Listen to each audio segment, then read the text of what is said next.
بسم الله الرحمن الرحیم. السلام علیکم ناظرین، تاسو ګورئ swatnews.com.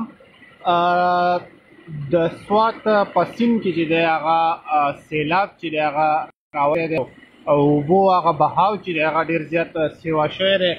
که تاسو کتی شئ د سوات سیند دی او د سوات سیند چې دی هغه د کالام نه لاندې کوم بحرین او پشمال علاقې دي، په هغې کې چې دی هلته غوړونه چې دی هغه راوتي دي او ډېر زیات چې دی اوبه راوتي ده. د هغې اوبو اثر چې دی هغه لاندې د سوات د سیند باندې شوی دی. مونږ تاسو ته دا ویډیو په دې اپډیټس در رسو چې یاره که ستاسو خواوشا یا ستاسو د سیند په غاړه کورونه یا ستاسو د خوړونو په غاړه ګورونه وي، نو تاسو چې دی احتیاط وکئ، یا ستاسو ماشومان یا تاسو لوی چې دی که چېرې هغه د سوات د سیند په علاقو باندې، نو هغه چې د احتیاط وکړئ، ځکه چې د اوبه چې ده د سوات د سیند هغه مسلسل سیوا کېږي. بارانونه چې دی هغه شوي دي، مونږ ته دا اطلاعات راغلي کم بهر کم بره چې دی د پشمال په علاقې کې چې دی د پشمال په خوړ کې او د درال په خوړ کې چې دی ښه د های لیول سیلاب چې دی هغه راوتی دی. اوبه چې دي په خوړونو کې هغه ډېرې زیاتې سیوا شوي دي، هلته چې د نقصانات هم کړي دي، کم هوټلې چې دي هغې ته هم اوبه تللي دي او کم ونې چې دي ونو ته هغه نقصان کړی دی، لارې چې دي هغې هم ډېرې زیاتې خرابې کړي دي. او دلته مونږ اوس تاسو ته دا اپډیټس د دریای سوات پیزاګټ د مقام نه در رسو چې د سوات سیند د هغې هغه لیول چې دی هغه ډېر زیات سیوا کېږي. ټایم په ټایم باندې چې دی مونږ تاسو ته د اپډیټس په دې سوچ او په دې خبره باندې در رسو چې تاسو خپل حفاظت چې دی هغه وکئ.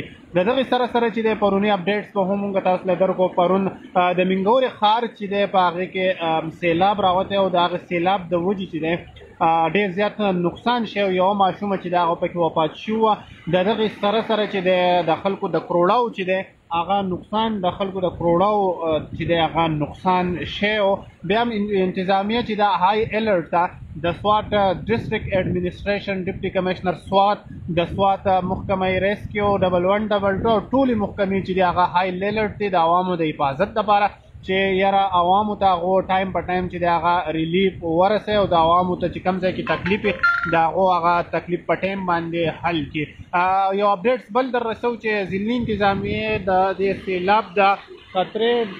سیلاب د خطرې د لاسه چې دی هغه الرټ جاری کړی دی چې د سوات سکولونه چې په هغې کې سرکاري یا غیر سرکاري کم سکولونه چې دي هغه ټول چې دي هغه به کم سرکاري او غیر سرکاري سکولونه چې دي هغه به 2 ورځو دپاره بني. نو سبا او بله ورځ چې دی سکولونه یې ورته هم بند کړي دي.